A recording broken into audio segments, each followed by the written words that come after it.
तो दोस्तों, आप सबका स्वागत है आज के इस चैप्टर में, जो कि है मैथ्स का नाव और धारा। ये टॉपिक जो है परीक्षा के लिए बहुत महत्वपूर्ण होता है और बच्चों को थोड़ा सा कंफ्यूजिंग लगता है। तो एक बच्चे की डिमांड पर मैं इसको बना रहा हूँ। ठीक है दोस्तों, और ये जो मेरे पास बुक्स है, ये एक इंस्टीट्यूट है इंदौर का, मध्य प्रदेश के। काफ़ी अच्छा इंस्टीट्यूट है और मैं इसी बुक से अपनी कोचिंग पे पढ़ाता हूँ, क्योंकि ये इस बुक्स के जो कंटेंट है मुझे बहुत अच्छा लगता है और बच्चों के लिए भी काफ़ी हेल्पफुल है। तो मैं सजेस्ट करूँगा कि जो बच्चे बुक्स को प्रेफर करना चाहते हैं वो इस बुक्स को मंगवा सकते हैं। हमारे इंस्टीट्यूट का नाम है इसका, जिसकी ये बुक है वो द बिनर्स इंस्टीट्यूट। ठीक है दोस्तों, तो ये काफ़ी पसंद है मुझे और मैं अपनी कोचिंग पे यही चलाता हूँ। तो चलिएगा, अब हम लोग शुरू करते हैं इसी बुक से अपने चैप्टर को, नाव और धारा को। तो इसके लिए दोस्तों पहले हमें क्या याद रखना पड़ेगा इस चैप्टर के लिए? एक तो सबसे पहले दोस्तों इसके लिए हमें एक फॉर्मूला याद रखना पड़ेगा समय और दूरी का, जो अपना रहता है चाल बराबर दूरी बटे समय। ठीक है दोस्तों, एक तो हमें इसके लिए ये फॉर्मूला याद रखना है। दूसरा, इसमें हमें कुछ चीजें और याद रखनी है।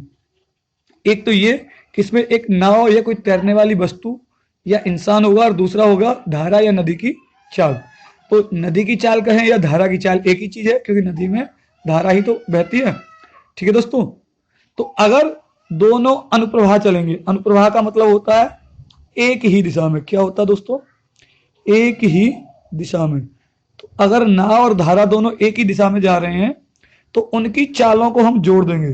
क्या करेंगे दोस्तों? हम उनकी चालों को जोड़ देंगे, नाव की चाल प्लस धारा की चाल। और अगर दोनों विपरीत दिशा में या ऊर्ध्व प्रवाह जा रहे हैं, कैसे जा रहे हैं दोस्तों? ऊर्ध्व प्रवाह, तो इनकी चालों को हम लोग घटा देंगे। क्या करेंगे दोस्तों? इनकी चालों को हम घटा देंगे।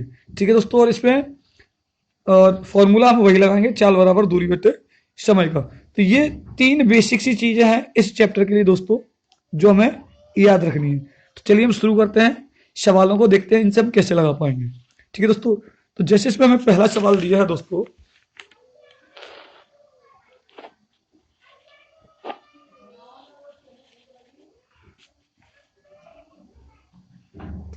पहला सवाल दिया है इसमें दोस्तों में, शांत जल में एक नाव 55 किलोमीटर 10 घंटे में तय करती है। यदि नाव एक नदी में चलाई जाए जिसकी धारा की चाल 2 किलोमीटर प्रति घंटा है, तो अनुप्रवाह में 45 किलोमीटर तथा ऊर्ध्व प्रवाह में 28 किलोमीटर जाने में कितना समय लगेगा? तो दोस्तों सबसे पहले हमें ये देखना कि इसमें हमें दिया क्या है। एक दिया शांत जल। शांत जल से मतलब होता है जिसमें नदी की जो धारा है वो जीरो मानी जाती है, उसमें केवल और केवल नाव या जो तैर रहा है उसकी चाल को माना जाता है। तो शांत जल में जो नाव है वो 55 किलोमीटर की दूरी 10 घंटे में तय करती है। तो क्या यहां से दोस्तों मैं नाव की चाल निकाल पाऊंगा? तो नाव की चाल कितनी निकलेगी दोस्तों? दूरी हमारी 55 बटे समय लग रहा है 10 घंटे। ठीक है दोस्तों, तो चाल हमारी कितनी आ जाएगी? 5.5 किलोमीटर प्रति घंटा। ये दोस्तों नाव की चाल आ गई। ठीक है, इसके अलावा हमें करना क्या है? नाव को हमें धारा के अनुकूल लेके चलना है, मतलब धारा की दिशा में अनुप्रवाह लेके चलना है और 45 किलोमीटर की दूरी जाना है। और धारा की चाल कितनी है? 2 किलोमीटर। तो जब हम धारा की दिशा में जाते हैं तो दोस्तों मैंने बताया था धारा की दिशा में जाने के लिए दोनों की चालों को जोड़ेंगे। तो यहाँ नाव की चाल कितनी निकल के आ गई अपनी? 5.5, और धारा की कितनी है? दी है 2। तो जब हम इसकी दिशा में जा रहे हैं तो हमें समय कितना लग रहा है? सॉरी, दूरी हम कितनी तय कर रहे हैं? 45 किलोमीटर। समय में यहाँ से निकालना है। तो यहाँ से देखो दोस्तों, हम समय कैसे निकालेंगे? टी हमारा इधर आ जाएगा और ये जो चाल है ये बटे में आ जाएगी। तो 5.5 और 2 कितनी हो गई? 7.5 हो गई दोस्तों। अब इसका हम पॉइंट हटाएंगे तो ऊपर जीरो बढ़ेगा, इसको 5 से काटेंगे। 5 9 45, 5 एकम 5, 2 बचेंगे 50, और 15 छक्के 90। तो अगर हम धारा की दिशा में जाएंगे दोस्तों तो हमें समय कितना लगेगा? 6 घंटे। ठीक है दोस्तों, और आगे बताया है तथा ऊर्ध्व प्रवाह में, मतलब धारा की विपरीत दिशा में जाने पर 28 किलोमीटर जाना है। कितना जाना है? 28 किलोमीटर। तो दोस्तों हम ऊर्ध्व प्रवाह निकालेंगे। जब हम ऊर्ध्व प्रवाह में जाते हैं तो नाव की चाल और धारा की चाल दोनों घटती हैं दोस्तों। दूरी हमें जाना है 28 किलोमीटर, हमें इसका भी समय निकालना है। इसका समय फिर से निकालेंगे दोस्तों। 28 5.5 में से जब हम 2 को घटाएंगे दोस्तों 3.5 मिलेगा। इसका फिर से हम पॉइंट हटाएंगे दोस्तों, तो यहाँ ऊपर जीरो बढ़ा देंगे। 5 से काटेंगे, 5 25 और 5 छक्के 30, 5 7 35, 7 से इसको काटेंगे, 7 8 56। तो अगर हम धारा की दिशा में जा रहे हैं तो हमें घंटे लग रहे हैं 6, और अगर हम धारा की विपरीत दिशा में जा रहे हैं तो हमें घंटे लग रहे हैं 8। तो टोटल समय हमारा हो जाएगा दोस्तों 6 + 8 = 14 घंटे। तो दोस्तों हमारा कुल समय कितना होगा? 14 घंटे। हम ऑप्शन देखते हैं, ये ए ऑप्शन हमारा आंसर हो जाएगा। हम इसका आंसर भी मिलाते हैं दोस्तों। हल में कितना दे रहे हैं? हमें ए दे रहे हैं। ठीक है दोस्तों, हल में हमें ए ऑप्शन बता रहे हैं, तो हमारा 14 घंटे जो आया है ये एग्जैक्ट राइट आंसर है। ठीक है दोस्तों, इसी प्रकार से हम और सवालों को भी देखते हैं। हम सवाल नंबर 2 को, चलिए दोस्तों शुरू करते हैं सवाल नंबर 2 को। तो क्या कह रहा है सवाल नंबर हमारा 2? यदि नाव अनुप्रवाह में 400 किलोमीटर, अनुप्रवाह का मतलब धारा की दिशा में, इसमें नाव और धारा दोनों की चाल जोड़ेगी, तो दोनों की चालों जोड़ेंगे और 400 किलोमीटर जाएंगे 10 घंटे में। तो क्या यहाँ से हम चाल निकाल सकते हैं दोनों की? देखिए दोस्तों सवाल नंबर 2 को लिए, यहाँ से हम अनुप्रवाह जा रहे हैं तो दोनों की चालें जुड़ेंगी, और ये हम चालें कैसे निकालेंगे कि दूरी हमारी कितनी है 400 किलोमीटर, समय कितना लग रहा है 10 घंटे। तो फॉर्मूला क्या होगा अपना? चाल बराबर दूरी बटे समय। तो यहाँ हम काट देंगे तो n + d कितना आ जाएगा दोस्तों? हमारा 40 आ जाएगा। तो दोनों की चालों का जोड़ कितना आ रहा है? 40। और आगे दोस्तों ये क्या कह रहे हैं सवाल में? यदि धारा की चाल 8 किलोमीटर है, कितनी है? 8 किलोमीटर। तो यहाँ ये दे रहे हैं दोस्तों, ये जो धारा है इसकी चाल कितनी है? 8 किलोमीटर। तो आप मुझे बता सकते हैं कि यहाँ से n का मान कितना होगा? तो दोस्तों n का मान कितना रहने वाला है हमारा यहाँ से? तो 40 में से हम 8 को घटा देंगे, 10 में से 8 गया 2 और 3, 32 किलोमीटर हमारी नदी की चाल रहने वाली है। अब आगे प्रश्न में इन्होंने हमसे पूछा है, तो शांत जल में 24 किलोमीटर तय करने में कितना मिनट लगेगा नाव को? तो शांत जल में मैंने दोस्तों बताया था, शांत जल में धारा की कोई चाल नहीं होती है, केवल नाव की चाल होती है। तो हमारे पास सिर्फ एक चाल रहेगी, वो नाव की, और दूरी कितनी है? 24 किलोमीटर। तो दोस्तों हमारा समय लगने वाला है, समय बराबर दूरी कितनी है? 24 किलोमीटर, और नाव की चाल कितनी है? 32। तो ये हमारा समय जो आएगा घंटे में आएगा, लेकिन हमें बताना है मिनट में। तो मिनट में तोड़ने के लिए इसको 60 का हम इसमें कर देंगे गुणा। अब इसको हम काटते हैं, 4 से इसको काट देंगे, 4 8 32 और 4 6 24। अब इसको 2 से काटते हैं, 2 चौको 8 और 2 3 6, 4 से इसको काटेंगे 15 बार, और ये हम गुणा कर लेंगे 15 × 3 का, 15 3 45। हमारा आंसर होगा 45 मिनट। ठीक है ना दोस्तों, देखिएगा answer number D, option number D ये हल में दे रहे हैं। तो हमारा आंसर कितना आएगा? 45 मिनट। ठीक है दोस्तों, चलिए इसी तरीके से हम आगे और देखते हैं और सारे सवालों को। सवाल नंबर 3 को करने की कोशिश करते हैं यहाँ से। ठीक है दोस्तों, सवाल नंबर 3 को करने की कोशिश करेंगे। तो सवाल नंबर 3 क्या कह रहा है दोस्तों हमारा? अनुप्रवाह में नाव की चाल 40 किलोमीटर प्रति घंटे तथा ऊर्ध्व प्रवाह में नाव की चाल 28 किलोमीटर प्रति घंटे है, तो शांत जल में नाव 2.5 घंटे में कितनी दूरी तय करेगी?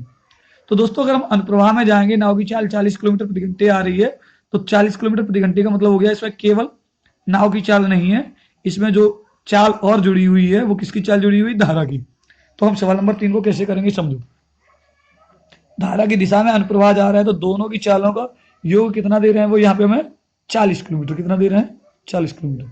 और धारा के विपरीत ऊर्ध्व प्रवाह में दोनों की चाल हमें कितनी दे रहे हैं? वो 28 किलोमीटर। तो यहाँ से हमें किसका बताना है? शांत जल में नाव की चाल बतानी है। सॉरी, नाव जो है शांत जल में 2.5 घंटे में कितनी दूरी तय करेगी। तो इसके लिए हमारे पास नाव का चाल होना जरूरी है। तो देखो नाव की चाल हम दोस्तों कैसे निकालेंगे? यहाँ देखो 2 समीकरण बने हुए हैं, तो यहाँ धारा से धारा कट जाएगा तो 2n आ जाएगा, और 2n की वैल्यू कितनी आ रही है यहाँ पे? 68। तो एक n की वैल्यू यहाँ से दोस्तों कितनी आ जाएगी? 68/2। इसको हम काटेंगे तो नाव की जो चाल आ गई वो 34 किलोमीटर प्रति घंटा आ गई दोस्तों। अब हमारे पास नाव की चाल आ चुकी है, और सवाल में हमें समय दिया, क्या दिया दोस्तों?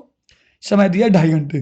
तो दूरी निकालना है, तो फॉर्मूला लगाएंगे अपना, चाल बराबर दूरी बटे समय हमारा 2.5 घंटा। तो यहाँ से दोस्तों दूरी निकल के आ जाएगी 34 × 2.5। हम इसका मल्टीप्लाई करेंगे, 25 चौको 100 और 25 दिया 75 और 10 85, 1 पॉइंट आ जाएगा। दूरी हमारी आ गई 85 किलोमीटर। अब हम लोग अपना आंसर मिलाते हैं दोस्तों। ठीक है, आंसर में देना है सी 85 किलोमीटर। ठीक है दोस्तों, तो देखा कितनी इजी तरीके से हम नाव और धारा को कर पा रहे हैं सिर्फ 3 फॉर्मूले के माध्यम से। अब हम आगे और भी सवाल देखते हैं। ये टाइप 2 का था, अब हम किसी अन्य टाइप का देखते हैं दोस्तों।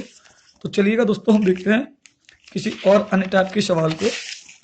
टाइप नंबर 3 को करेंगे, इनके सवाल नंबर 3 को देखते हैं क्या कह रहा है हमसे। ठीक है, आ जाइएगा दोस्तों, एक मिनट थोड़ा सा सेटिंग बना लूँ। हाँ, ये कह रहा सवाल नंबर 3 हमारा, एक नाव अनुप्रवाह में 2 घंटे और उतनी ही दूरी ऊर्ध्व प्रवाह में 3 घंटे में तय करता है। मतलब कोई एक दूरी है जिसको नाव अनुप्रवाह में जाएगी धारा की दिशा में तो 2 घंटे में तय कर लेगी, और उसी दूरी को अगर वह धारा के विपरीत दिशा में जाएगी तो 3 घंटे में तय करती है। और धारा की चाल यहाँ इन्होंने मुझे 4 किलोमीटर प्रति घंटे बताई है, तो हमें नाव की चाल बतानी है। ठीक है दोस्तों, दूरी इन्होंने दी नहीं है, कोई दिक्कत नहीं है, हम सवाल को थोड़ा सा समझते हैं। हम अगर ये मान लेते हैं कि हमारी दूरी कितनी है शुरू में d, ठीक है, और नाव की चाल तो n रहने वाली है और धारा की चाल d रहने वाली, तो सॉरी दूरी को x मान लेते हैं। तो फॉर्मूला क्या होगा, चाल बराबर दूरी बटे समय। तो समय हमें कितना लग रहा है, 2 घंटे धारा की दिशा में जाने पर, तो हमने लिख दिया 2। ठीक है दोस्तों, तो यहाँ से अगर और एक और हमें दिया है धारा के विपरीत दिशा में, तो यहाँ पे भी दूरी कितनी रहने वाली है, हमारी सेम रहने वाली है, लेकिन समय जो हमें कितना लग रहा है दोस्तों, 3 घंटे। समय हम रख देंगे 3। अच्छा दोस्तों, यहाँ एक चीज और दी है, हमें क्या दिया है यहाँ पे, धारा की चाल। तो दोस्तों हम यहाँ पे धारा की चाल रख लेते हैं अपनी, यहाँ पे 4 रख लेंगे दोनों जगह। तो अब हमारे एक्चुअल समीकरण हो जाएंगे n-n+4 बराबर x/2 और n-4 इक्वल टू x/3। तो यहाँ से दोस्तों हमें दूरी निकाल लेंगे, पहले दूरी निकालने के बाद हम नाव की चाल को आराम से निकाल पाएंगे। तो दूरी निकालने के लिए हम क्या करेंगे, इन दोनों समीकरणों को सॉल्व करेंगे। तो इसके बटे में 1 मान के इधर गुणा होगा, तो इसका समीकरण बनेगा 2n+4 दूनी 8 बराबर x का 1 से गुणा होगा तो x आ जाएगा।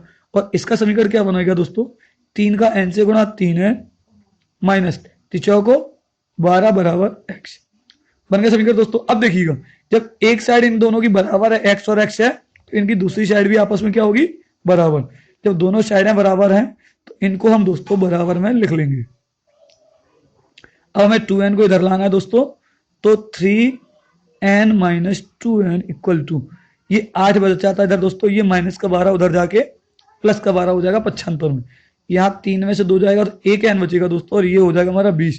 तो देखिए दोस्तों, ये हमने n की चाल निकाल ली 20 किलोमीटर प्रति घंटा।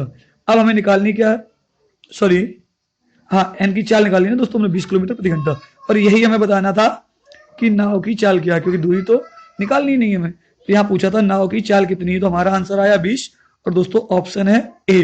अब हम इसका आंसर मिलाते हैं, ए ऑप्शन, देखिएगा ए कितनी दूरी आ रही है, 20 किलोमीटर। तो देखा दोस्तों, हम इन सवालों को अपने 2 फॉर्मूले, धारा की दिशा में तो उन्हें हम जोड़ लेंगे n+d, और धारा की विपरीत दिशा में तो उन्हें हम घटा लेंगे n-d के माध्यम से। कितनी आसानी से नाव और धारा के सभी सवालों को कर पा रहे हैं। ठीक है दोस्तों, तो ये था टाइप हमारा 3rd। अब हम किसी और टाइप को करते हैं, टाइप नंबर 4 को करते हैं। ठीक है दोस्तों, तो समझिएगा, इस सवाल को भी समझिएगा। देखिए हम लोग इसको कैसे करेंगे। शांत जल में नाव व किसी धारा की चाल का अनुपात 8:1 है। मतलब नाव और जो धारा है उनकी चालों का अनुपात कितना है, 8:1। नाव जो है वो धारा की दिशा में जाएगी 36 किलोमीटर और धारा के विपरीत जाएगी 42 किलोमीटर। तो दोनों स्थिति में उसको 5 घंटे लगते हैं। मतलब धारा की दिशा में जाए और धारा की विपरीत दिशा में वापस आए तो 5 घंटे लगते हैं। तो हमें दोस्तों यहाँ पे नाव की चाल बतानी है। ठीक है दोस्तों, तो हम पहले नोट कर लेते हैं n+d हमें क्या दिया। n+d हमें दूरी कितनी दे रहे हैं, ये दोस्तों 36 किलोमीटर। कितनी दे रहे हैं, 36 किलोमीटर। तो यहाँ से हम t निकालेंगे तो t एक समीकरण बनेगा, और n-d हमें ये कितना दे रहे हैं दोस्तों, प्रतिकूल दे रहे हैं 42। इसके बटे में भी हम t कर देंगे। तो चाल बराबर दूरी बटे समय, और चाल बराबर दूरी बटे समय इन्होंने दी है। ठीक है, और यहाँ हमें इनका रेशियो दे रहे हैं, नाव धारा और नाव और धारा की चाल का 8:1। तो आप चाहे तो इस 8:1 का भी प्रयोग कर सकते हैं। अच्छा दोस्तों, एक चीज तो मैं बताना ही भूल गया, ये जब हमें रेशियो में दे रहे हैं तो रेशियो के सवाल बहुत इजी होते हैं करना। जैसे हमें इसमें किसकी चाल पूछी है, नाव की चाल, और नाव का रेशियो ये क्या दे रहा है, शांत जल में नाव। तो पहले नाव दे रहे हैं तो पहला वाला रेशियो 8 है, तो नाव का रेशियो हो गया 8, और हमें नाव की चाल चाहिए। तो ऑप्शन जो होगा हमारा रेशियो से हमेशा कटता है। तो नाव का रेशियो 8 है तो नाव की चाल चाहिए, तो 8 से कटने वाला आंसर हमारा हो जाएगा। तो हम ऑप्शन देखते हैं, 13, 15, 14, 8, 16। तो 8 से कटने वाला दोस्तों होगा 16। ठीक है, इसका आंसर भी डी दे रहे हैं। अगर आप चाहें कि हम कैसे करेंगे तो हम देखो दोस्तों आपको करके बता सकते हैं कि यहाँ जो हमें रेशियो दे रहे हैं 8 और 1, ये नाव का है, और ये रेशियो जो है डी का है। नाव और डी के लिखिए। नाव की वैल्यू हमने कितनी उठाई है, ऑप्शन से 16।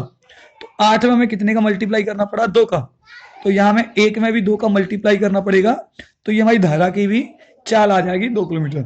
अब ये दोनों हमारे पास आ गए हैं, हम इस समीकरण को देख लेते हैं, अगर सही हो रहा है तो सही है, नहीं तो गलत है। तो देखते हैं दोस्तों हम यहाँ से करके कि जब हम यहाँ पे 16 और 2 नाव और धारा की वैल्यू पुट करेंगे तो 16 और 2 कितना हो जाएगा 18। तो चाल 18 हो गई, यहाँ से हम समय निकालेंगे दोस्तों, तो समीकरण यहाँ लिखते हैं 18 बराबर 36/80।